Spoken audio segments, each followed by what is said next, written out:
magandang morning sa singer sa gilid ko. Aloka naman to. Bigla ka nalang umuungol dyan. Ano ba yun? Biglang napakanta ko nung kanta ni Willie Garty. Ano? Buksan mo. Ay, hindi pa pala. Hindi Mali.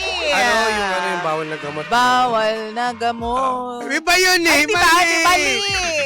Sige. Mananap ko'y di maabot. Taho.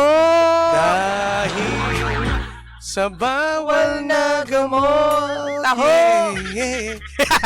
Hindi Hindi ba? Okay. Ay, good morning sa mga pangga natin. 8:38 na in the morning. Hi, good morning po sa inyong lahat dyan. Good morning. At para, partner, ito, bago sa mga malaman nilang reaksyon ko, pumunta kayo sa ating Facebook page, Energy FM 1067. O, di Alright? kaya naman sa TikTok account po namin, Energy FM 1067. At meron din po kaming text line. Ito po ang number naming dalawa ni Jimbo. I-message nyo na kami. At i-save mo ng number na to kasi gusto namin close na close po tayo. Ano? Yes, totoo yan. Alam mo, may mga kaibigan ako. Hoy, anong number muna? Ay, sorry.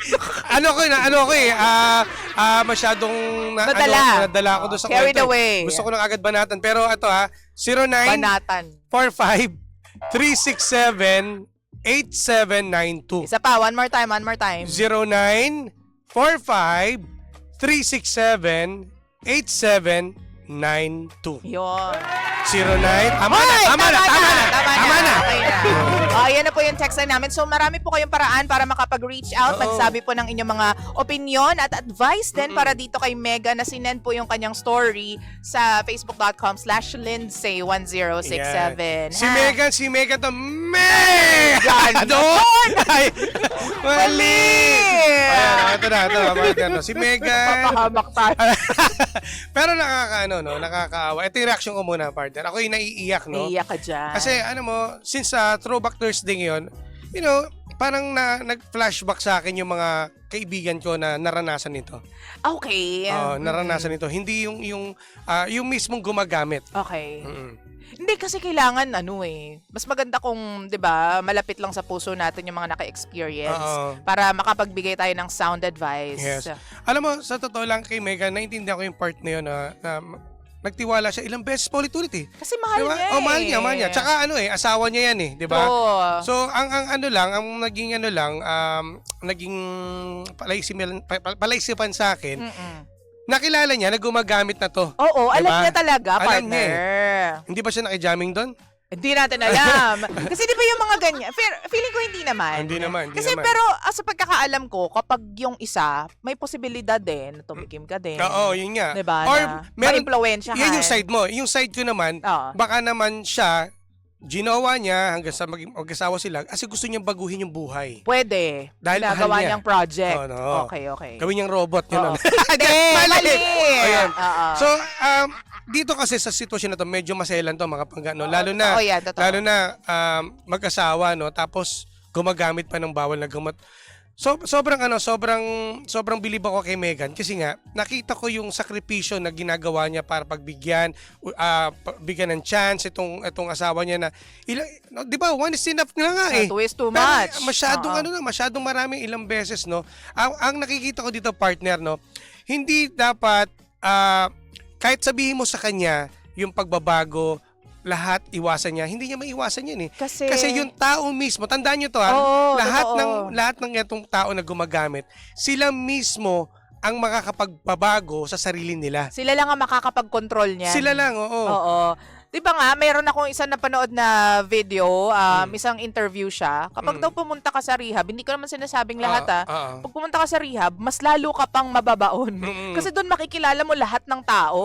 Na sino yung supplier, nasaan yung supplier. Mas mas titindi yung pangangailangan mo. Meron naman ding iba, partner, na pag pinarehab mo, magbabago talaga siya. Makikilala niya talaga ang Panginoon. No? Kaso nga lang, ang hirap dahil magastos. Number one yan, magastos lalo ngayon, napakataas pa ng bilihin, ng gasolina. Sobrang hirap ng sitwasyon na yan. Kaya nga, ipagpasa Diyos mo yan. Kasi nakakatakot din talaga dahil pag gumagamit ng bawal na Oh gamot my ang partner mo, gosh.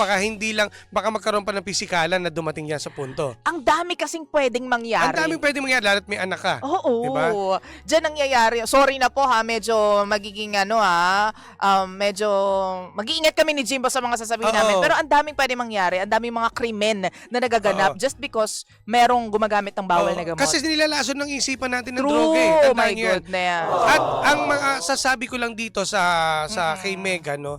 Megan nun, parang kay Megan. Okay. Parang bitin eh, O, bitin Megan. Kasi, ang pinaka maganda rin gawin mo dito is yung ilayo siya sa mga kaibigan. Alam mo, minsan nasa circle of friends Ay, yan eh. Diba? totoo. Lalo na sa lugar mo, sa barangay nyo, ang daming nagkalat ang mga addict dyan. Totoo. Diba? Kumbaga parang hindi sabihin natin, iiwas siya. Pero pag tinayaya yan, pupunta yan eh. Environment Oo, talaga. nandyan eh. Nandyan. Ilayo mo siya. Mm-mm. Ilayo mo siya, lumayo, magpakalayo kayo. Iiwas mo siya sa mga taong, alam mo yon, na nakakasama o mas lalong nakakasama sa kanya. Again, mangyayari lang to kapag pumayag yung jowa mo, yung asawa mo na lumayo. Di ba sinabi ng asawa niya na nagbabago na siya, Totoo dinilight na naman. siya. Oo. Ba't di niya gawin yun? Yun nga, ang nangyayari nga is lagi na siyang sumasama sa trabaho ng kanyang Pero asawa. hindi sa lahat ng oras dapat kasama kasi may anak sila, partner, Totoo, na makakawala ka ng totoo. focus. Tsaka ang pagbabago ng isang tao hindi sinasabi, hindi sinasabi eh. Mm-mm. Ginagawa. Ginagawa. Hindi solusyon yung pagpapasama mo doon sa asawa mo. Mm-mm. Mamaya kung ano pa mangyari, may anak kayo eh. Mm-mm. Siya mismo malalaman mo na, nagbago na siya. Mm-mm. Hindi sinasabi kasi, ang pagbabago ng isang tao hindi sinasabi. Totoo. Ginagawa. Unti-unti yun ginagawa. Oo, Eh. At ginagawa. dapat magsimula yun sa kalooban mo. You have to be one with yourself na sa paglayo dyan sa bisyo na yan. Kasi lalo't, totoo ito napakahirap kalaban ng droga. Diba? Lalo na kung nakasanayan mo na. Oo. Nung nakilala mo siya, ganyan na siya, hanggang ngayon, ganyan pa rin siya. Naku. Iiwas, tas babalik. Hindi Iiwas ano eh. tas babalik. Oo. Ang pinaka magandang gawin dito na solusyon is ilayo mo siya sa mga kaibigan niya. Pero kung siya naman yung maghanap. Ay, hindi, sa bundok, ewan ko Diba? kung meron pang makuha yun dyan. Di ba? Hindi, alam mo na kung ano yung pwedeng gawin ng isang tao kapag nakalayo na eh. Kapag wala na. Pag wala na. I-isolate mo na At siya. I-center niyo yung Panginoon Di ba? sa inyong relasyon. Mm-mm. Magbabago at mababago. Ako, naniniwala ko na kaya magbago ng asawa mo. Basta tulungan mo siya. Oo, totoo yan. Tutulungan mo siya, hindi lang siya mismo. Kasi siya lalamunin siya ng ng isipan niya na, kumbaga, once na nakatikim yan, sunod-sunod na naman. Sunod-sunod na. Ikaw mismo ang tutulong sa kanya. Oo, tutulungan mo siya. Pero sana maisip din ng asawa niya na kailangan talaga magsimula sa kanya eh. Kasi alam mo, kahit ano pang gawin natin, ilayo natin. Kung naghahanap naman siya, ilayo natin pero pinupuntahan naman siya, ilayo natin pero nandun pa rin yung urge sa kanya. Hindi talaga siya makakahiwalay eh. Dapat sa kanya talaga magsimula. Pero ang kagandahan nga dito, partner, is ang sabi naman ng asawa niya is nagbabago na raw. Yun nga lang ang problema kasi is, hindi niya magawang magtiwala. Oo, kasi nga ilang beses na ginawa. Ilang beses na kasi. Alam mo, Oo. yun nga, dapat nga gawin mo to eh. Yung total magbe-believable stories naman tayo mamaya, no? Ang dami ko kasing At promote pa nga. Ang dami naming na-interview, partner, totoo. na mga nagmula diyan, kumbaga nakaugalian niya magdroga, nagbago. Gawin yung center. Magano kayo, magsimba kayo. Kung Katoliko totoo. kayo, magsimba kayo. Ipakita nyo kung anong religion nyo, iglesia, kahit ano lahat. Mababago yan eh kasi kailangan ng kadamay niya yung mismo may yung mga ngaral, yung magsasabi sa kanya na mali na tong ginagawa mo, may pamilya ka. True. Ang kailangan diyan matauhan, hindi kulang sa pukpok yan eh, matauhan. Oo. Tsaka at sa tanong na paano ba siya magtitiwala ulit, kailangan mo lang talaga mag-decide na kasama kanya sa pagbabago na yan. 'Di ba? Kasi kung talagang mahal mo yung isang tao, matik yun, partner, magtitiwala sa kanya eh. 'Di ba? Magtitiwala ka sa kanya. Pero ang trouble kasi is nasa iyo eh. Kung paano ba ako magtitiwala sa kanya, ano bang gagawin ko, 'di ba? Ibigay mo yung Ibigay mo lang. full support. Andyan lahat, no? Suporta Nandyan sa lahat. kanya. Hindi lang wag mo sana man naisa-isipan mo Megan, yung pag-aalinlangan, yung nawalan ka na ng tiwala, ibigay mo pa rin. Kahit Ibigay mo. papaano. Iparamdam mo kasi mararamdaman ng partner mo, teka, parang hindi ka na nagtitiwala. Yan na naman, mag-aaway na naman, tapos pupunta na naman doon sa source. O, di ba? Kaya kailangan, iparamdam mo na mahal mo siya, kailangan mo magbago. Iparamdam mo sa kanya na may anak na kayo, kung kailan tumanda ka, dapat, di ba, nasa magandang future na sana yung anak natin, pinag-iipunan. Ang naisip ko naman, partner, is that kung meron siyang battle sa sarili niya, ba't hindi mo na siya magpahinga? Baka makakatulong yung maghiwalay muna kayo, huminga ka muna ng sarili mo, para lang ma-clear yung thoughts mo, ma-clear yung head mo. Pwede Tapos, rin, para pwede kapag rin. nagkabalikan kayo, eto na, okay ka na, refreshed ka na, energized ka na ulit. Kumbaga, magsimula ulit kayo sa clean slate. Para, alam mo yun, yung tiwala, natural na dumaloy. Hindi yung pilit na tiwala. Or ano, Alam mo yun? Kasi nakapagpahinga Oo. na yung isip mo eh. Mm-mm. Kasi ilang beses ba naman gumamit, pinagpramisan, tapos Oo. hindi tinupad. So, this time, kailangan mong ipahinga siguro yung puso at ang isip mo. ang hirap kasi hintayin kung kailan siya matatauhan. 'Di ba? Pero darating sa punto na yon Kaya nga. na matatauhan, pero kailan? Yun nga. Ilang taon, ilang buwan nahihintayin para magbago. Ang importante nga, partner. Sa akin ito, magkaiba tayo ng solusyon Oo, eh. oo. Sa akin ang solusyon dito is wag mong iwanan. Paramdam Ikaw, mo para sa sa'yo, kanya. wag iwanan. Oo, wag iwanan. Oo. Iparamdam mo sa kanya.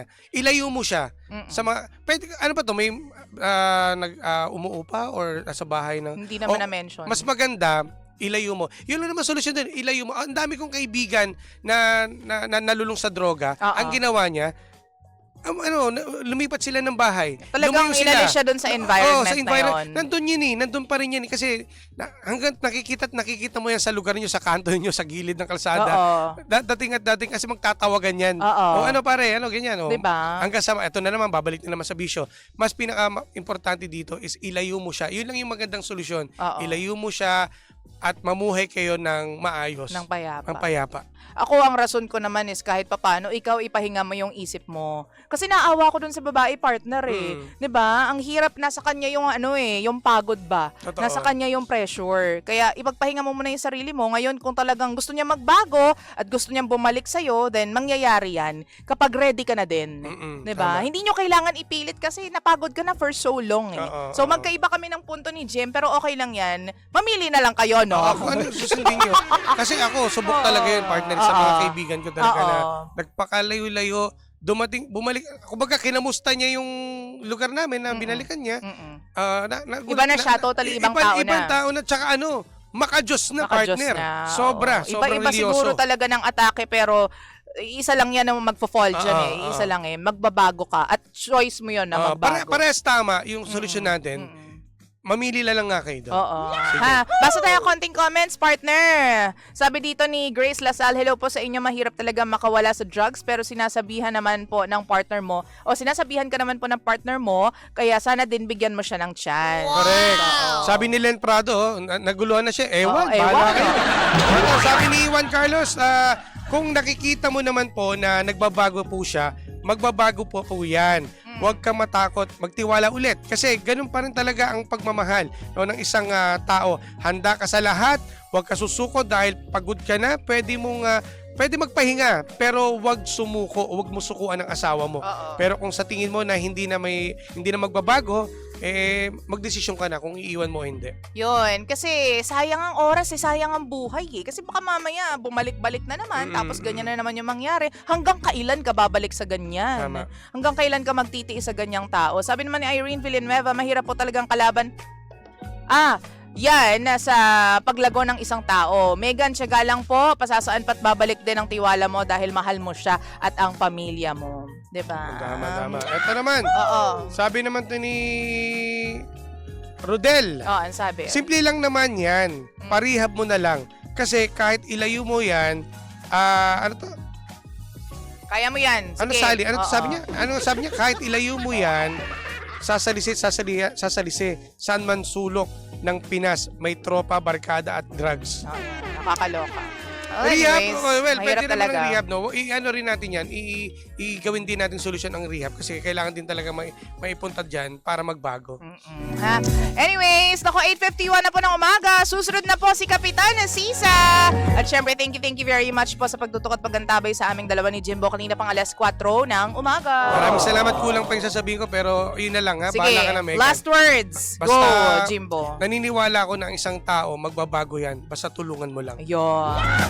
At with that, thank you very much. Ito pa rin po ang lihim ng liham sa Energy sa umaga. Pangga ko pa rin po nag-isang girlfriend mo sa radio. My name is Lindsay. Lindsay. At ang inyong Jimbo Labog na Jimbo Lucis DJ. My name is Jimbo. At tayo pa rin po ang number 106.7 Energy FM. Pangga mong sabing radyo. Sabihin mo! Energy! DJ Lindsay at DJ Jimbo. Energy sa umaga.